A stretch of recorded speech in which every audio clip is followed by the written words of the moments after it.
Ya puede hablar. Bien, buenas tardes, jóvenes. Buenas tardes.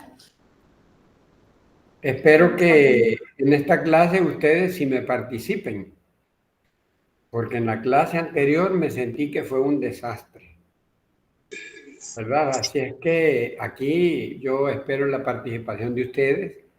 Espero que enciendan la cámara, porque cuando no encienden la cámara, yo me siento que estoy hablando solo.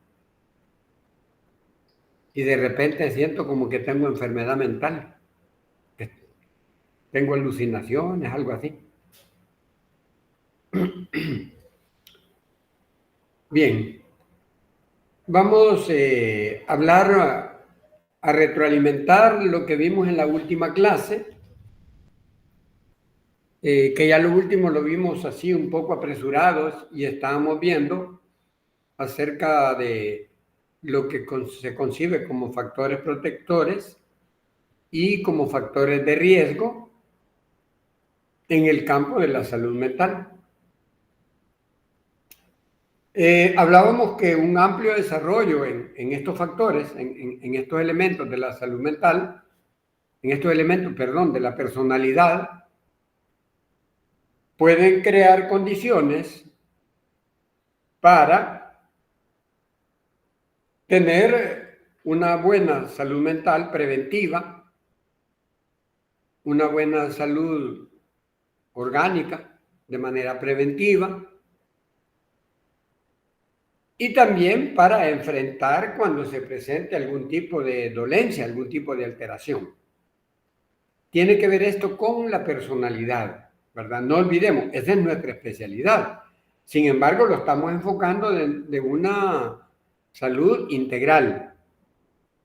Este documento que se les presenta, yo lo elaboré para la materia de psicología médica, pero igual nos sirve para la psicología como profesión.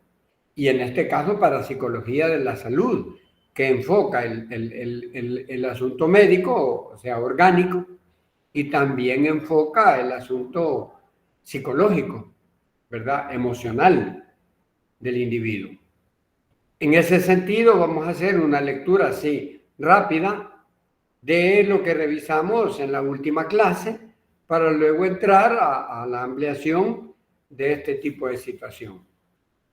Estamos hablando en ese sentido, ¿verdad? Si hay un adecuado desarrollo del individuo, entonces vamos a hablar de factores protectores. Y vean lo que nos dice ahí la presentación de la lámina, la primera, del primer bloque.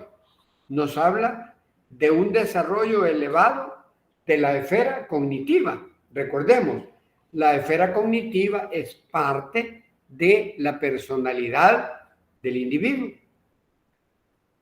En ese sentido nos habla de algunos elementos que deben de ser tomados en consideración en el aspecto este del desarrollo elevado de la esfera cognitiva. Escuchemos por favor aquí al compañero que me está colaborando para que recordemos cuáles son los elementos que se toman en cuenta en un elevado desarrollo de la esfera cognitiva. Como un primer punto, la imagen que tiene la persona de la relación médico-paciente. Decíamos ahí, el vínculo ese entre el médico y el usuario. En este caso, el personal de salud, lo voy a manejar de esa manera, el personal de salud, que pueden ser psicólogos, pueden ser enfermeras, pueden ser médicos, etcétera, pero que es de personal de salud, ¿cómo es el tipo de relación, verdad? ¿Cómo es la relación que se da? Si es una relación fraterna, si es una relación de desconfianza, etcétera. Veamos lo que nos dice el segundo elemento de este bloque. La imagen de lo que deben ser los servicios de salud. Bien, en este caso, cuando habla de la imagen de lo que deben ser los servicios de salud, decíamos en la clase anterior que hacía referencia a qué tipo de imagen. Recuerda, cuando habla de imagen, estamos hablando de conocimiento, de la imaginación como proceso. qué se imagina la persona que son los servicios de salud. En el caso de la salud mental, por ejemplo, nosotros sabemos que en nuestro medio existe una percepción equivocada acerca de lo que es la salud mental. Porque cuando a la persona le dicen, bueno, tenés que ir a consulta con un psicólogo, la persona inmediatamente reacciona, la mayoría de personas reaccionan diciendo, no, yo no estoy enfermo, ¿verdad? Yo no estoy enfermo mentalmente, no estoy loco. Cuando nada tiene que ver, en este caso, con el fenómeno de la enfermedad mental, sino que puede ser orgánica y puede ser también emocional. Una alteración emocional, un rompimiento del equilibrio, es parte de lo que es concebido como enfermedad sin tener realmente una enfermedad psiquiátrica, ¿verdad? Eso debe de quedarnos claro. Veamos lo que nos dice el tercer elemento de este elemento de la esfera cognitiva. La definición interna del individuo sobre cuáles fenómenos tiene que ver o no con la salud y de qué forma. Fíjense bien. Está hablando de cómo la persona concibe, ¿ves? Cómo define de manera interna, o sea, en su pensamiento, sobre cuáles situaciones, aquí habla de fenómenos, cuáles situaciones de todas las vivencias que tienen que ver o no tienen que ver con el aspecto de la salud, tanto de la salud física como de la salud mental. Y de qué manera esas cosas se vinculan, si tiene conocimiento o no tiene conocimiento. A eso está referido este aspecto. Veamos el cuarto aspecto, ¿a qué se refiere? Como cuarto aspecto se encuentra la imagen de determinadas enfermedades. Bien, si alguien está padeciendo de una enfermedad, hablemos de una enfermedad orgánica, que tiene cefaleas, que tiene gastritis, que tiene colitis, que tiene pancreatitis, que tiene un problema con el hígado, con los bronquios, con el corazón, etcétera, etcétera. ¿Qué imagen tiene de esa enfermedad? Sí, la imagen que tiene es que alguien puede ser controlada o no, o por el contrario, tiene una imagen de que eso es un desastre total y que de ahí no puede salir. Y si estamos hablando de alteraciones del sistema nervioso, por ejemplo, ¿qué imagen tiene acerca de por qué le cuesta dormir? De por qué, digamos, se mantiene alterado, enojado, etcétera. De por qué, pues, se le quite el hambre. ¿Ve? Entonces, ese tipo de cosas es qué imagen tiene la persona de todo eso. Veamos lo que nos dice el quinto elemento de esta esfera. Como quinto elemento se tiene la imagen que se tenga de determinados tratamientos. Ok. ¿Qué piensa la persona acerca de un tratamiento? ¿Qué imagen tiene? ¿Qué cree que le va a caer bien? Algunas veces una persona tiene un malestar, una dolencia, un dolor, una temperatura, etcétera, y la otra persona le dice, mira, yo tomé tal cosa y eso te va a caer bien. Y la persona toma, o por el contrario, va donde el médico le receta un medicamento y la persona dice, no, esto no me va a caer bien. Esa es una imagen que tiene de ese tratamiento. O por el contrario, digamos que la persona va porque tiene algún problema en cuanto a su estado psicológico, a su estado emocional, a su estado sentimental y tienen una imagen de que no, de esto yo ya no voy a salir. Realmente no hay o qué hacer, ¿verdad? No, yo para qué voy a ir donde el psicólogo si realmente lo que me va a decir el psicólogo no me va a ayudar en nada. O va a decir, no, si el psicólogo no me va a dar ningún medicamento, ninguna pastilla, ¿para qué voy a ir? Eso hace referencia a la imagen que tiene acerca de un tratamiento en el caso de salud mental, pero también el tratamiento que puede tener acerca de la enfermedad o de una alteración orgánica, ¿verdad? Y el último elemento que tenemos en esta esfera cognitiva nos dice lo siguiente. Como último elemento, imagen de las normas sociales con respecto a todo lo relacionado con la salud. Imagínense ustedes, ¿cuál es el respeto que se tienen acerca de las normas, de las reglas que se deben de tener para prevenir o para no contagiar a otros? En el caso de enfermedades contagiosas, infectocontagiosas, ¿verdad? Que sean enfermedades producidas por virus, que sean enfermedades producidas por bacterias o por otros organismos, por hongos, etc. ¿Qué imagen tiene? Y de las normas que el Ministerio de Salud puede tener, si tiene conocimiento o no tiene conocimiento. Pero igual vamos a hablar, por ejemplo, de normas sociales que tengan que ver con alteraciones del psiquismo, del estado emocional, de los sentimientos, de las emociones, etc. Por ejemplo, ¿verdad?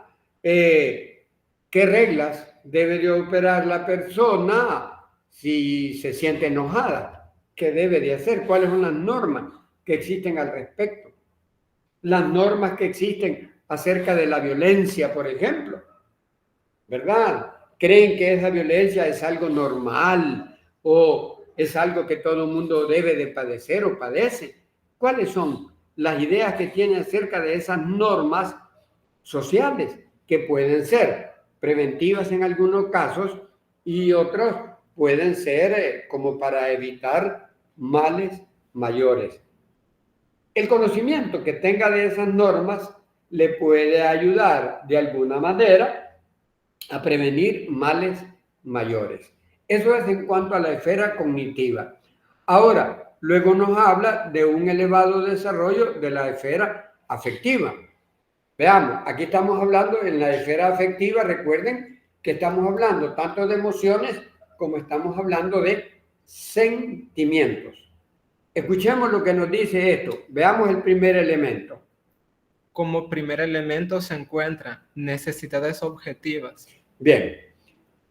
Aquí en necesidades objetivas, ¿qué necesidades son reales que tiene la persona? ¿Verdad? En la parte afectiva, ¿verdad? Por ejemplo, una persona que tenga una necesidad objetiva de que se siente sola, que por eso tiene algunos síntomas de depresión, etcétera, ¿verdad? De que se siente engañada, que se siente abandonada. Y por lo tanto aparecen a partir de ahí las necesidades objetivas, ¿verdad? De acompañamiento, de muestras de amor, de cariño, de aprecio, de aceptación. ¿Qué necesidades tiene la persona? ¿Verdad? Entonces son necesidades objetivas. Si nos vamos por el lado orgánico, bueno, ¿cómo anda la cuestión de la alimentación? ¿Cómo anda la cuestión de los tratamientos acerca de esos aspectos afectivos que tienen que ver? ¿O se siente inconforme con lo que tiene o con lo que no tiene? ¿Verdad? Entonces son necesidades reales, son necesidades concretas, son necesidades objetivas, el tener personas a la par. Muy bien. Veamos lo que nos dice el segundo elemento de esta esfera afectiva. Como segundo elemento se encuentra subjetivas de salud. También está hablando de otras necesidades, necesidades subjetivas. Aquí nos habla de que se vinculan con la primera acerca de aquel tipo de necesidades que están más a nivel mental, a nivel cognitivo, ¿verdad? ¿Qué necesidades tiene? Necesita conocer un poco más acerca de por qué tiene las alteraciones que tiene, orgánicas o psicológicas.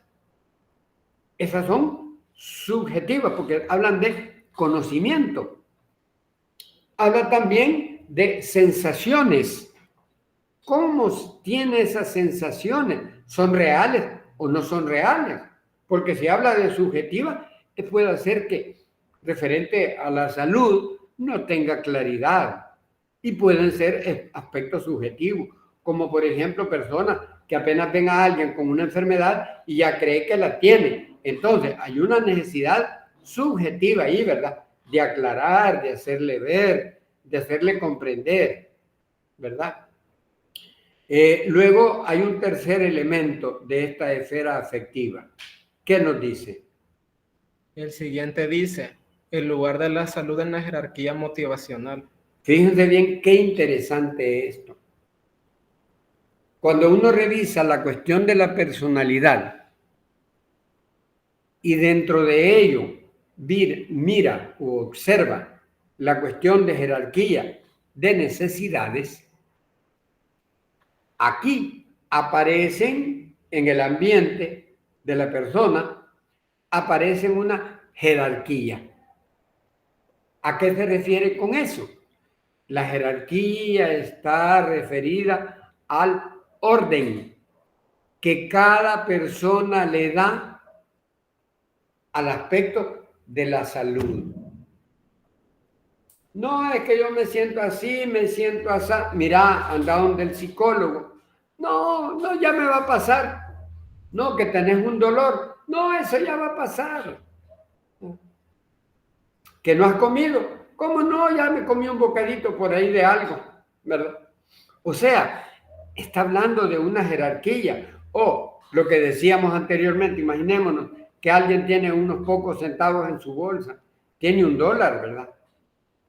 Y entonces, referente a la salud, está padeciendo de problemas de salud física y emocional. Y la persona ha perdido el apetito y necesita comer, pero tiene $1. Y mejor de eso se va a poner una recarga y se queda sin comer. Eso le va a traer mayores consecuencias. Entonces, ¿cómo está jerarquizando sus necesidades, verdad? En el campo de la salud, que es más importante, ¿verdad? No es que tiene que trabajar, sí, pero yo me siento cansado porque tengo que seguir trabajando, me tengo que desvelar. ¿Cómo está jerarquizando esa cuestión motivacional referente a su salud? Le motiva el buscar mecanismos para prevenir empeorarse o para prevenir adquirir algún tipo de enfermedad o de alteración en el sistema nervioso. ¿Cómo está esa situación? Luego tenemos un cuarto elemento de esta esfera. El desarrollo volitivo alcanzado. Esto tiene que ver con lo anterior, la esfera volitiva. Hablamos de la voluntad. Sí, la jerarquía tiene un orden, también la voluntad para desarrollar, para ejecutar, para hacer o para tomar algunas decisiones, también puede que tenga voluntad o que no la tiene. No, espérate después, o para tomar decisiones, ¿verdad? La voluntad, que hay que tomar decisiones. No, que esto no me gusta, que eso no lo como, que tengo 2 cosas que hacer, primero hago esto y luego lo otro. ¿Cómo anda esa voluntad? ¿Es una voluntad bien desarrollada o por el contrario, verdad? Dejar hacer, dejar pasar. Y luego tenemos un quinto elemento de la esfera afectiva. El control Y expresión de la afectividad y el grado de impresionabilidad y reactividad. Fíjense bien, de aquí nos está diciendo, este es tocar meramente el aspecto psicológico. Porque nos habla de cómo en la esfera afectiva la persona ha alcanzado un control. Y cuando hablo de control, he hecho referencia varias veces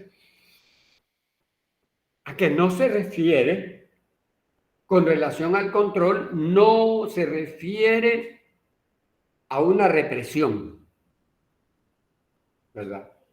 Hay autores como Freud y otros psicólogos que han planteado que cuando nosotros reprimimos nuestros sentimientos o nuestras emociones y por lo tanto no tenemos la suficiente voluntad para buscar una alternativa, esto se complica más, se genera al final un disgusto, una frustración que puede revertirse en una autoagresión. Se habla de un desarrollo destructivo en el campo de la personalidad. Por ejemplo, o se vuelve agresivo hacia los demás o se vuelve agresivo hacia sí mismo. De alguna manera, eso tiene que ver con el desarrollo en algunos casos de cierto tipo de alteraciones orgánicas y también de alteraciones emocionales, ¿verdad? Por dejar las cosas así como siguen, nada más, no tener un control.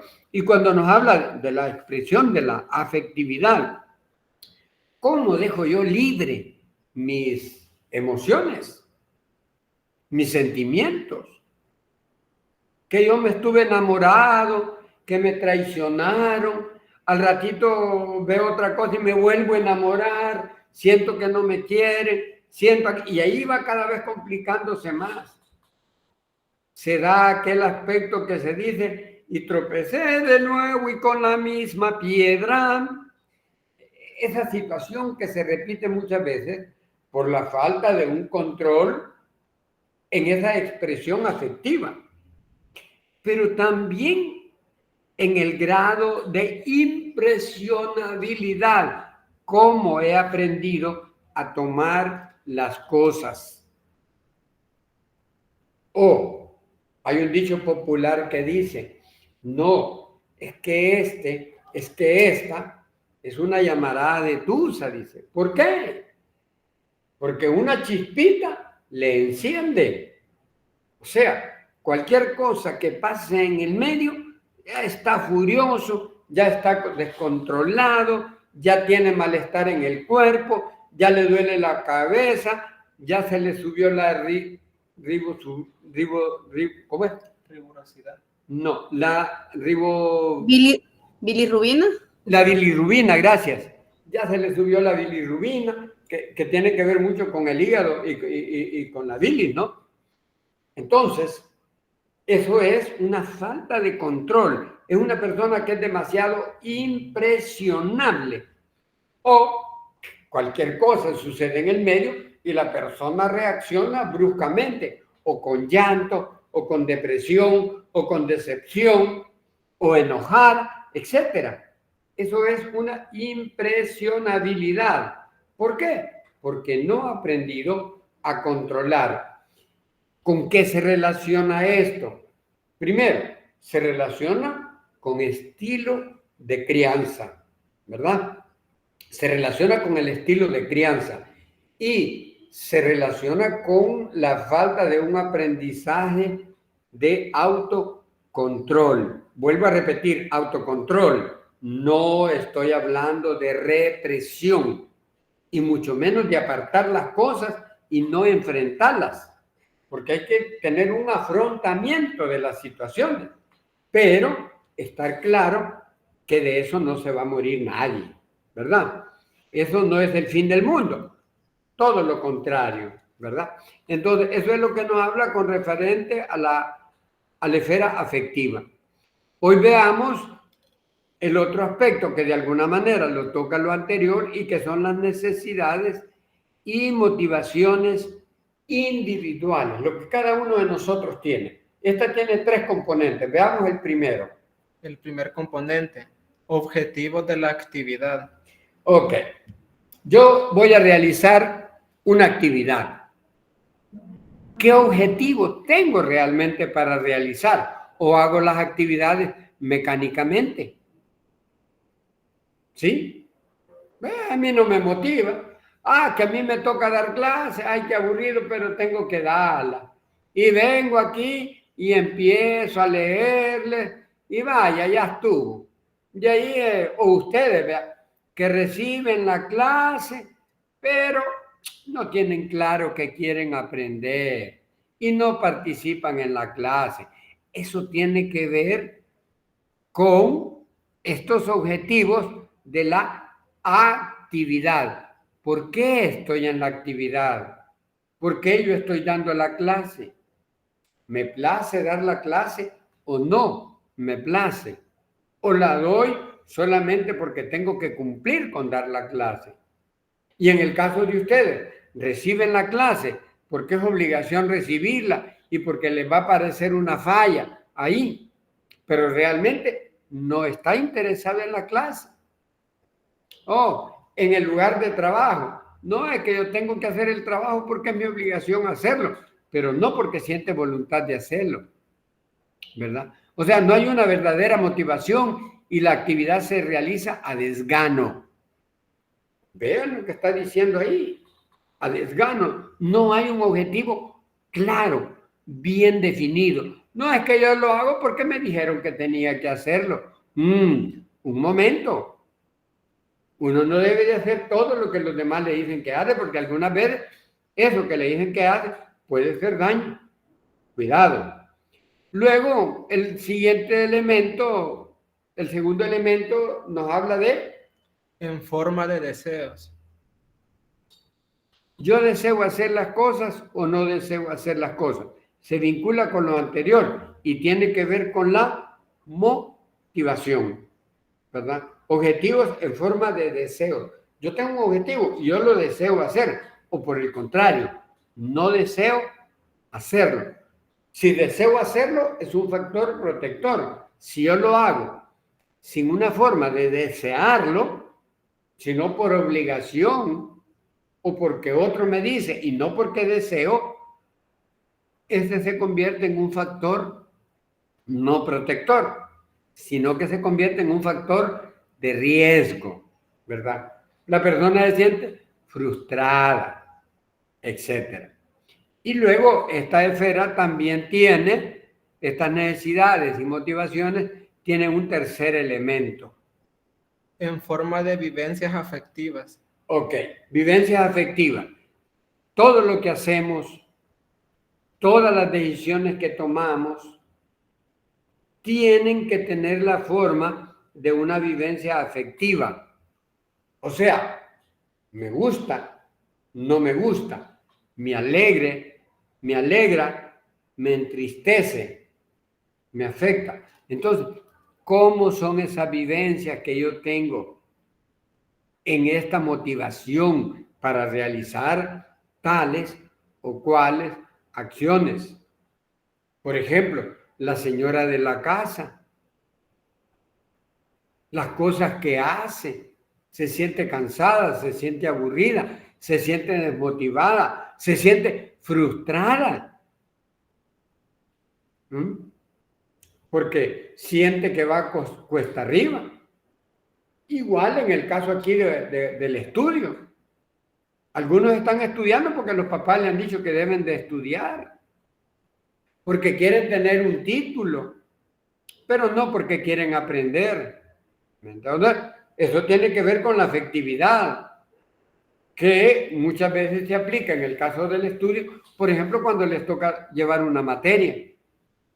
Y de repente llevan una materia, pero que no les gusta el docente que se las da. Y ustedes le echan la culpa a la asignatura, cuando la asignatura, todas, sin excepción, todas las asignaturas son sumamente importantes y debemos desear aprender de ellas y estar en las clases de ellas, todas.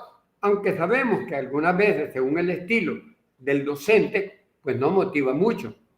Pero entonces hay que generarse la motivación, como nos decía ahí, individual. Fíjense lo que nos dice, individual. No depender exclusivamente del otro, del que está fuera de nosotros. Debemos de depender de nuestras emociones, de nuestras necesidades, de la adquisición de nuestros conocimientos, la preparación personal. A eso se refiere estas necesidades motivacionales que son de carácter individual. Luego pasamos al otro aspecto en estos factores protectores, como es el control y expresión de la afectividad, que de alguna manera lo hemos tocado en los tres aspectos anteriores. Escuchemos lo que nos dice ahí. El primer factor, sistema de respuestas emocionales negativas. Vean ahí, nos está hablando de un sistema. O sea, cuando nos habla de un sistema significa que no es una cuestión a priori la que se dio, sino que siempre reacciona de tal manera. Es un sistema ya, es algo organizado mentalmente, que muchas veces es inconsciente y que tienen que ver con la salud, ¿verdad? Tienen que ver con la salud. Esas respuestas que dan hacia las situaciones de la vida, ¿verdad? Más si reaccionamos de forma negativa. Todo le parece mal, todo le parece un desastre, siente que tiene mala suerte, etc. Ahí no hay un control de la expresión de esta esfera afectiva, ¿verdad? Y luego el segundo elemento nos habla de... Sistema de respuestas emocionales positivas. Ok, lo opuesto, ¿verdad? ¿Qué respuesta le damos a las situaciones de la vida? ¿Verdad? Las observamos primero, nos detenemos a meditar, le buscamos las razones de ser para encontrar el camino, ¿sí? Y damos una respuesta positiva. Una respuesta positiva implica un razonamiento. Esto, jóvenes, tiene mucho que ver con lo que algunos teóricos en la actualidad hablan de inteligencia emocional. La inteligencia emocional hace referencia a la necesidad de aplicar desde el aspecto cognitivo, la esfera cognitiva, aplicarla a la esfera afectiva para poder dar una explicación de las cosas, una explicación de los fenómenos, de por qué ocurren las cosas. Por ejemplo, hay personas que dicen, yo tengo mala suerte, fíjense, a mí todos los amigos me traicionan, todas las amigas me traicionan, yo a la gente le caigo mal. ¿De acuerdo? Hay un problema de la afectividad y está dando una respuesta negativa. ¿Por qué no dar una respuesta positiva? ¿Cuál? Bueno, yo tengo que revisarme primero. ¿Y por qué yo le caigo mal a la gente? ¿Es por mi aspecto físico? ¿Es por mi forma de hablar? ¿Es por mi forma de ser? ¿Es por mi forma de referirme? ¿Qué es lo que hay? Y buscar una explicación, ¿verdad? Para encontrar una alternativa positiva. No solo quejarse. Si solo nos quejamos, esa es una respuesta negativa. Bien, luego pasamos al desarrollo volitivo. Retomamos de nuevo lo que es la voluntad. Escuchemos lo que nos dice el desarrollo volitivo. Como primer elemento, la conciencia de la libertad del humano para tomar decisiones. Fíjense qué importante. Les decía yo en la clase cuando veíamos esto, que esto tiene que ver mucho con la formación del carácter. ¿Recuerdan? Lo hablamos de la formación del carácter. ¿Por qué? Porque todos deberíamos, que no lo somos, de estar conscientes como personas, como seres humanos, sentirnos en libertad de tomar una decisión sobre cualquier situación.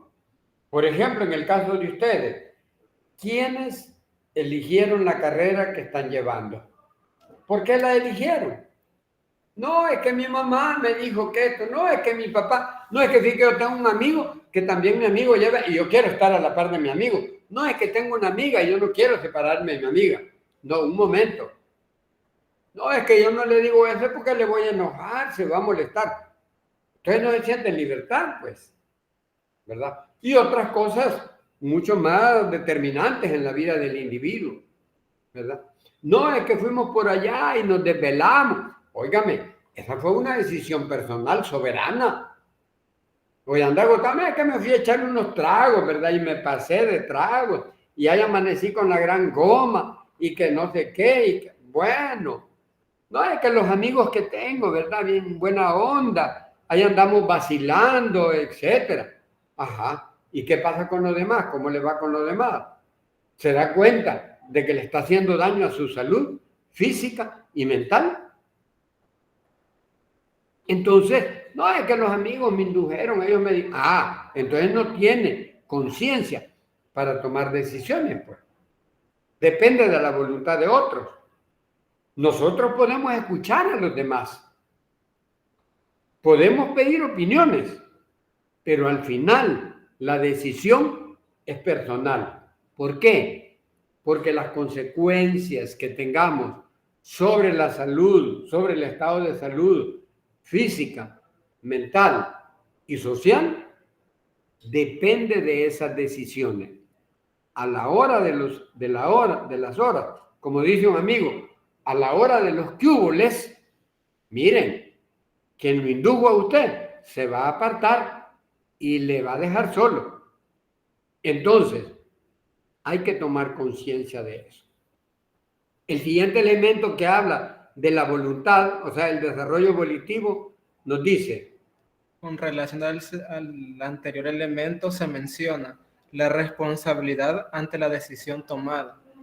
Fíjense bien, es lo mismo que decíamos con relación al punto anterior. Ser responsable de la decisión que se toma. No, es que fulano me dijo, no, fulana, mira, por vos me sucedió esto. No, un momento. Le sucedió porque usted aceptó eso. La decisión final fue suya, ¿verdad? Por eso ustedes recuerdan que más de alguna persona en el examen me mostraban lo que habían escrito y me decían, ¿está bien o está mal lo que he puesto? Revise, le decía yo. Yo le puedo decir y darle una pista acerca de las cosas que vimos en la clase, pero la decisión es suya. ¿Por qué? Porque yo le puedo decir tal o cual cosa y la escribe. Después que, no, es que usted me dijo, por usted la saqué mala. No, un momento, la decisión es suya, ¿verdad? Y así en todo. Mira, fíjate que ese fulano a mí no me gusta, pero yo lo acepté como novio porque vos me dijiste. No, porque es un gran pedante. ¿Y para qué lo aceptó, pues? Si la convivencia la tiene con usted, no con su amiga, no con su mamá, no con su papá, no la va a tener con usted. Son decisiones que hay que tomar, ¿ya? Y en ese sentido hay que tener responsabilidad. Y el tercer elemento nos dice, la decisión la toma la persona, en última instancia, como ser social, sobre la base de sus motivaciones. exactamente. ¿Qué motivos tuvo? Es la esfera motivacional de la que hablábamos, la jerarquía de motivos. ¿Ven? ¿Cómo jerarquiza los motivos? Usted toma la decisión, a partir de su decisión va a tener tales o cuales consecuencias en su salud física, en su salud mental, en su salud emocional o en su salud social, ¿verdad? Pero siempre tiene que ver con la toma de decisiones. Luego pasamos a la otra esfera que es bien importante y que tiene que ver muchos aspectos de la salud física, mental y social. Y tiene que ver con el estilo de vida. Escuchamos lo que nos dice este aspecto del estilo de vida.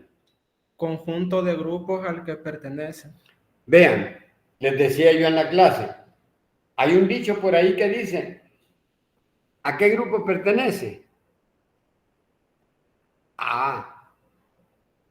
Anda con gente buena, adecuada, respetuosa, educada, trabajadora. O por el contrario, anda con gente que tiene pensamientos y sentimientos negativos, dañinos, ¿sí? Con envidia. Algo de eso va a recoger. Y eso al final le va a hacer mella, le va a hacer daño a su persona, a su personalidad y a su estado de salud físico, mental, emocional social, etc. Luego lo que nos dice el segundo elemento. Sistema social en que esté inmerso el individuo. Vean bien, el sistema social en que está inmerso. ¿En qué lugar vive? ¿En qué medio? ¿En qué condiciones? ¿En qué colonia? ¿En qué barrio? ¿En qué pueblo? ¿Cómo está la violencia ahí? ¿Cómo son las personas? ¿Se respetan? ¿Se ayudan? ¿Se colaboran? ¿O por el contrario, echan trampa? ¿Son envidiosas? ¿Son egoístas? Etcétera. Entonces, ese sistema social en el cual la persona está inmersa va a influir en su estado de salud física, mental y social. Veamos el tercer elemento de este estilo de vida.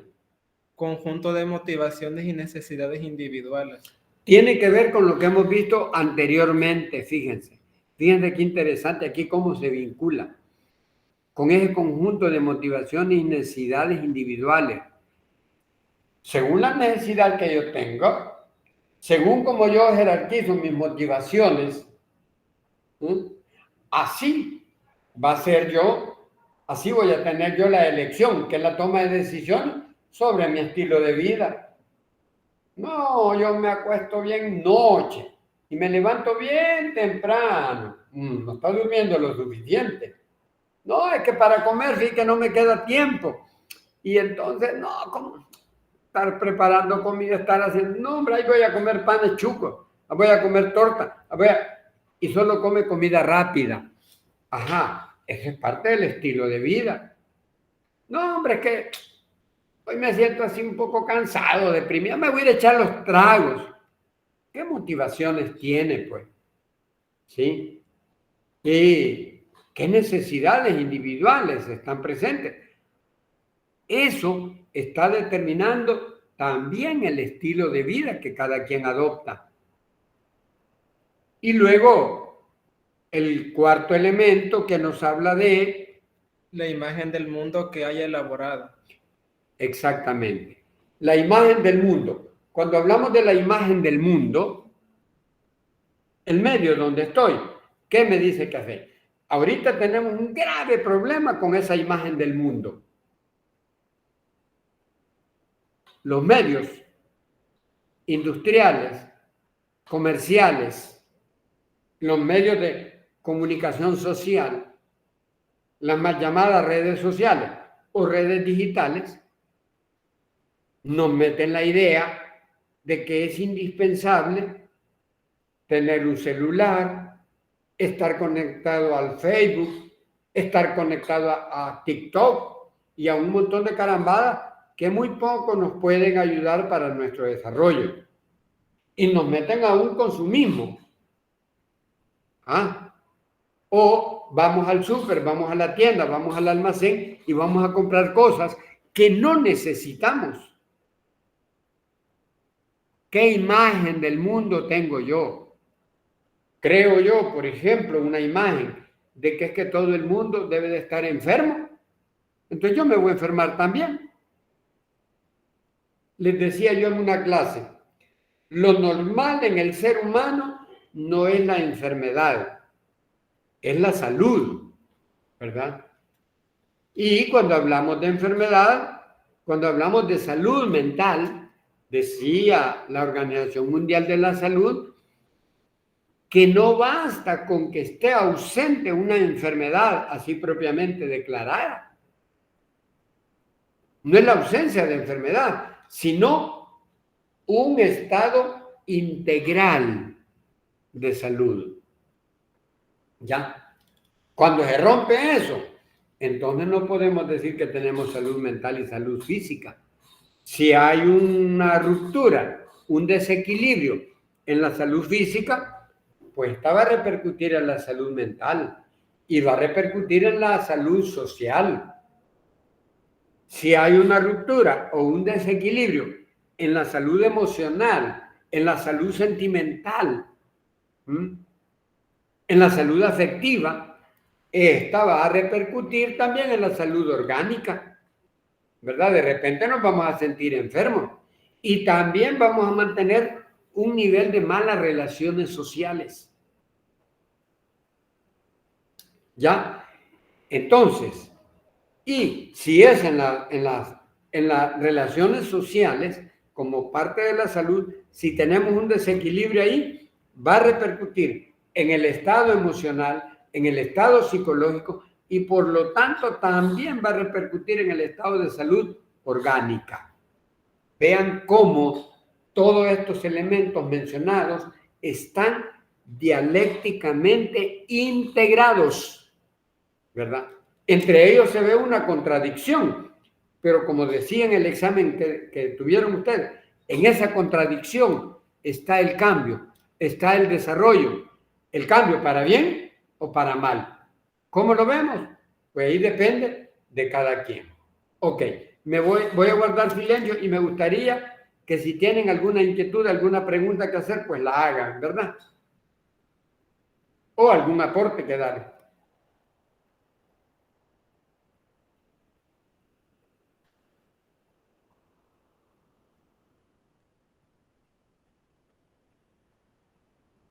Preguntas, jóvenes. Jessica, le escuchamos. Sí, usted dijo una cosa que me llamó la atención y me dio curiosidad, que dijo de que la impresionabilidad dijo que se relacionaba con el estilo de crianza. ¿Cómo es eso? Quería saber. Perdón, Jessica, poquito le escuché, casi no le escuché, podría acercarse el micrófono.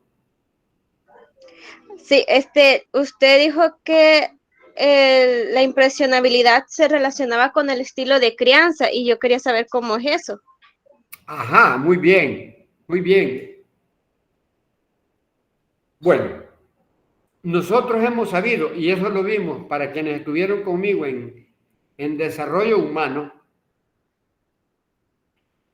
que la forma como los padres, como los parientes van educando al niño desde pequeño, le va ayudando a regular o no regular su estado emocional.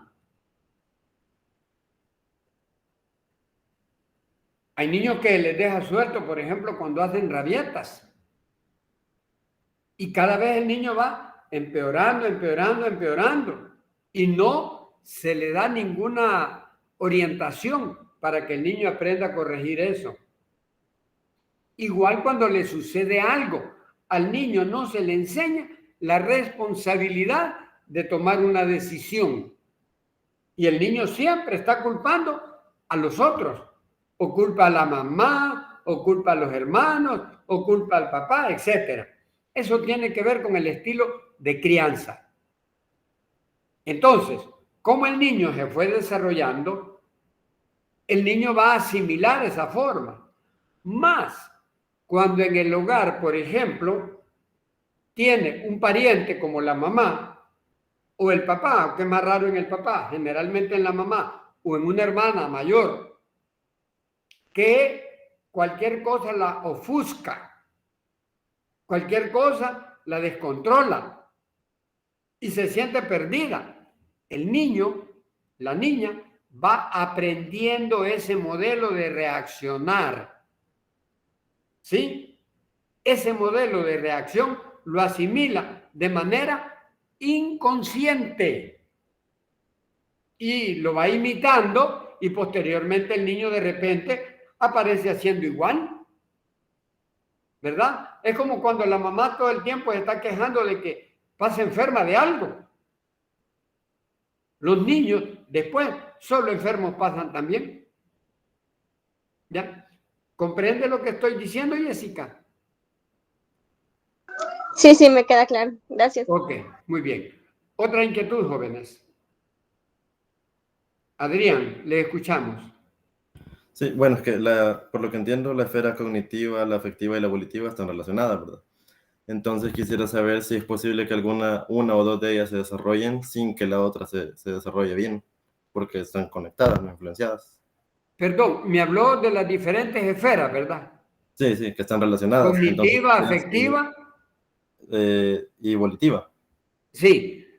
¿A qué se refería con lo último? Porque casi no le escuché. Ya, que quisiera saber si se puede desarrollar una o dos de estas esferas sin que las otras se desarrollen, sin que tengan un desarrollo óptimo. Bueno, cuando se ve, yo voy a ver si les busco el esquema más adelante y se los hago saber. Aunque en desarrollo humano creo que lo vimos. Pero cuando hablamos de la personalidad, Adrián, uno de los elementos que nos habla la psicología dialéctica, porque este planteamiento que les estoy haciendo yo de factores de riesgo es de la psicología médica dialéctica. Entonces, si partimos de esa concepción de personalidad que es dialéctica, nosotros sabemos que una esfera está íntimamente vinculada con las demás esferas y que en ese sentido ninguna de ellas está aislada. La acción de una esfera actúa sobre la otra y por lo tanto difícilmente usted va a tener en equilibrio una esfera y otra no. ¿Comprende, Adrián?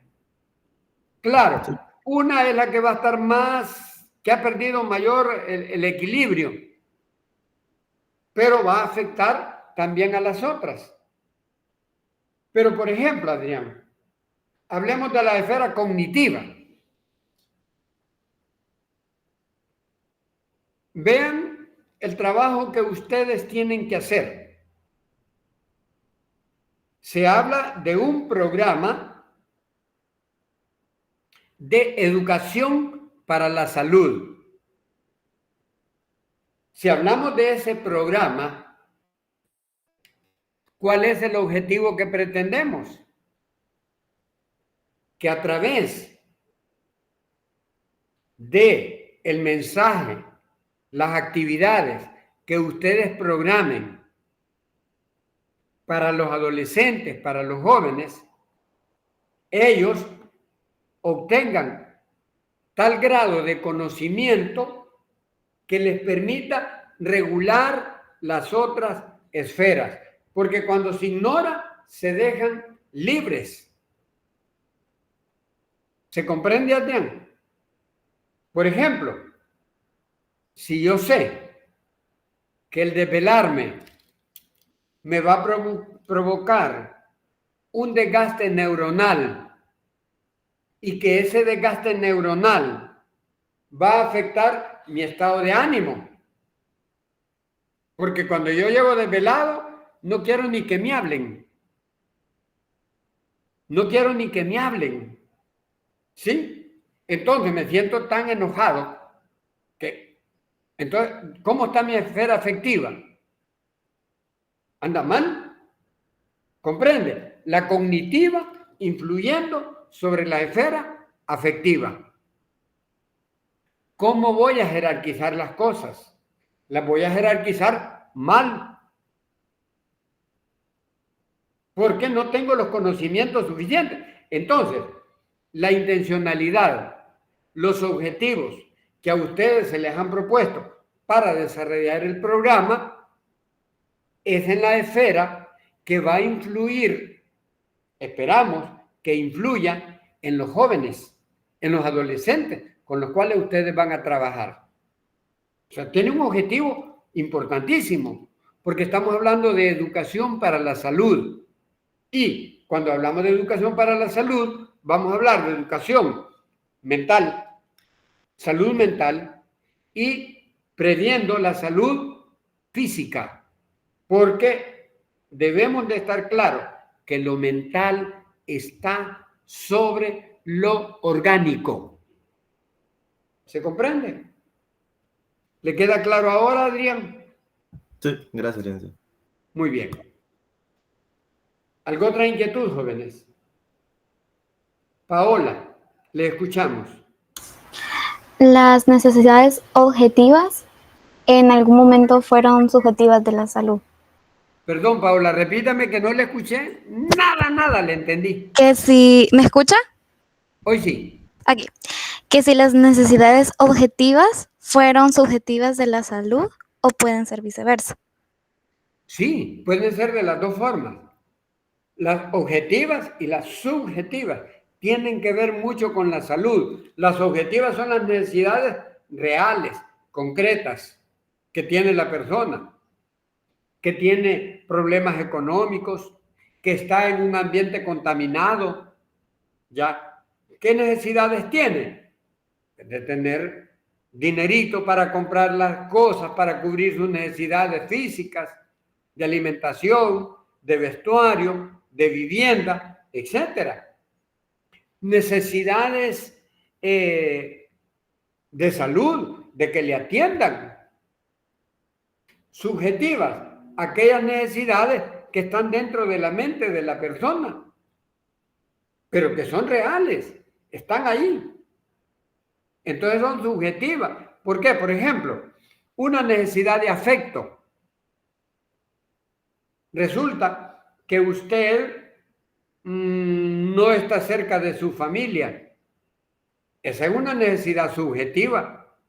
Es objetiva en tanto que no tiene sus parientes aquí cerca. Es subjetiva en tanto percibe la ausencia de ellos y quisiera, sentimentalmente hablando, tener cerca aquí a sus familias, a sus parientes. ¿Se comprende, Paola? Entonces, no podemos separar del todo lo objetivo de lo subjetivo, porque ambos se influyen mutuamente. Un minuto falta, licenciado, para Ok. las 6:10. Ok. Otra pregunta, jóvenes, antes de cerrar la clase, porque fíjense que como estamos en un local prestado, nos han dado tiempo para cerrar la clase. Pero tenemos todavía un espacio para que ustedes puedan preguntar.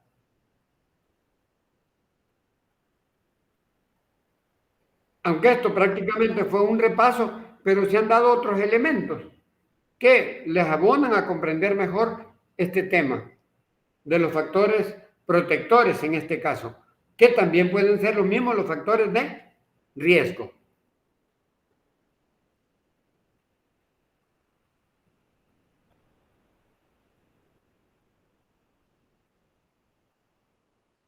¿No hay más preguntas, jóvenes? Jessica.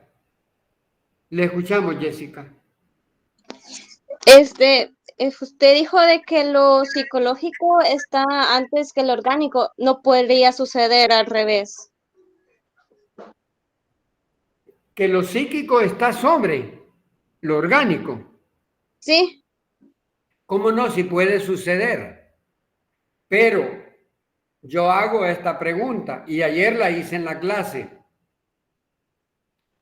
Pregunto yo, ¿dónde tenemos la cabeza? Aunque el Puma dijo, ¿verdad? Voy a perder la cabeza por tu amor.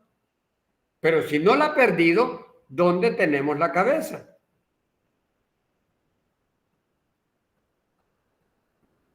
Sobre el cuerpo, sobre los hombros, en la parte superior de nuestro cuerpo. Si estamos parados, por supuesto, ¿verdad?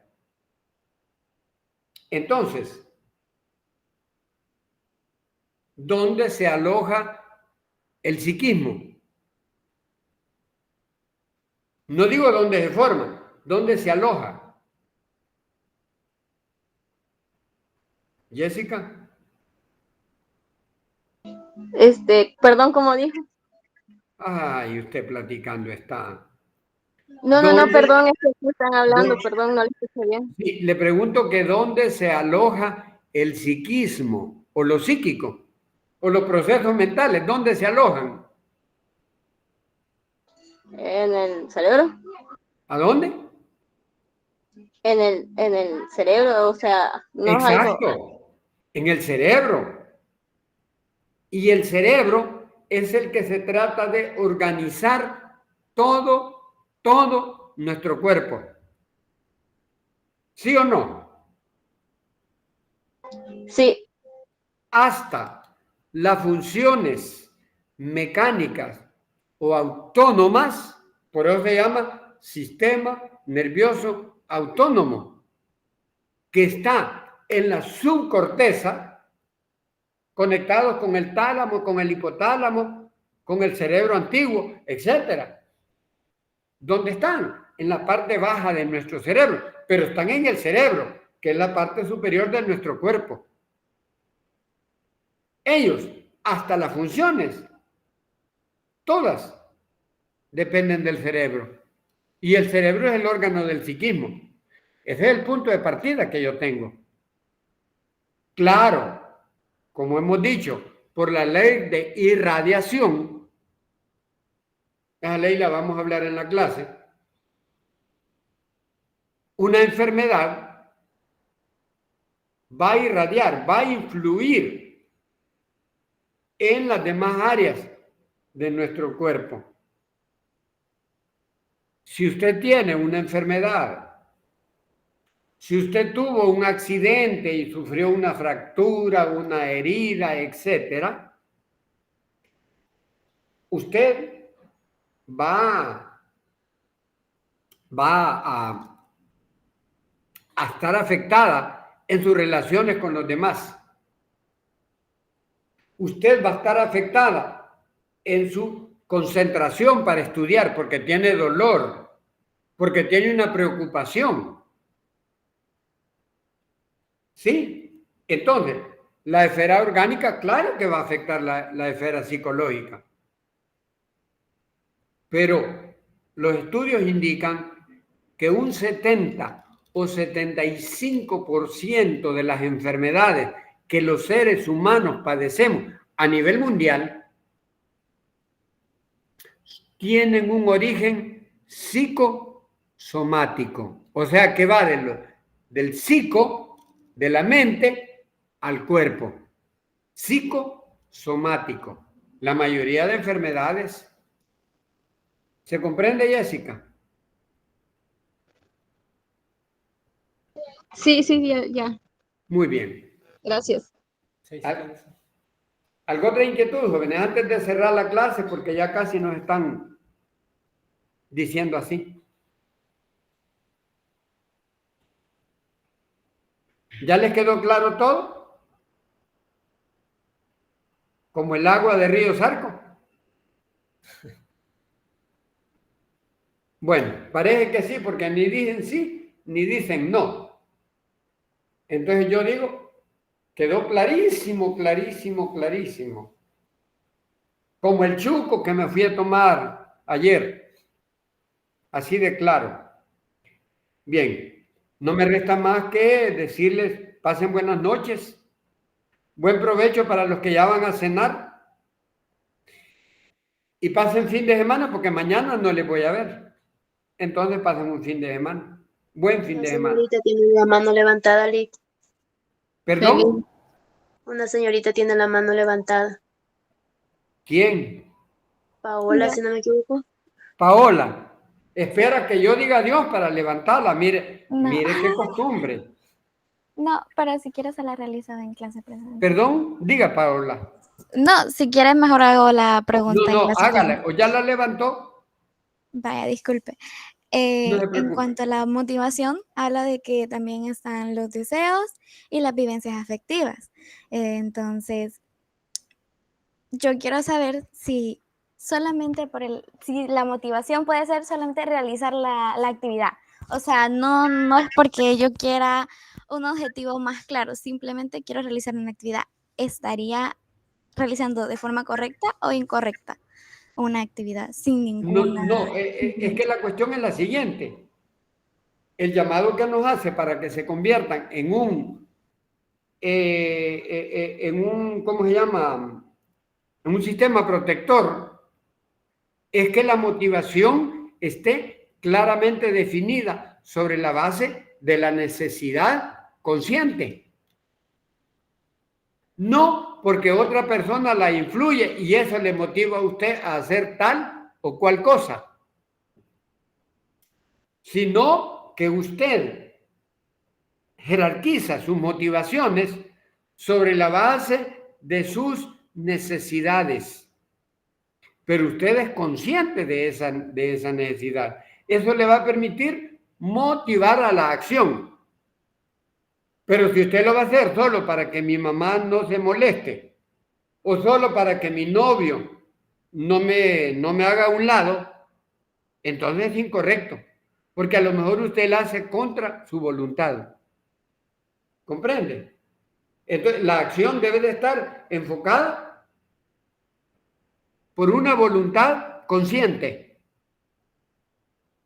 A eso hay que hacer referencia. Si lo hace así, entonces se convierte en un factor protector de la salud.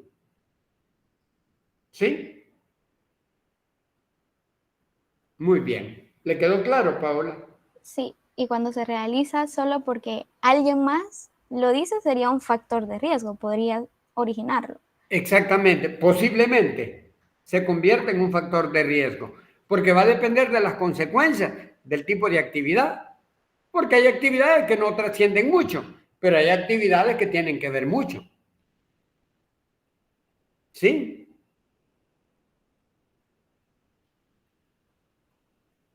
Muy bien. Bueno, nos quedamos así, vuelvo a despedirme y pasen buenas noches. Gracias, Gracias. Buenas noches, licenciado. Feliz A la noche. orden. licenciado.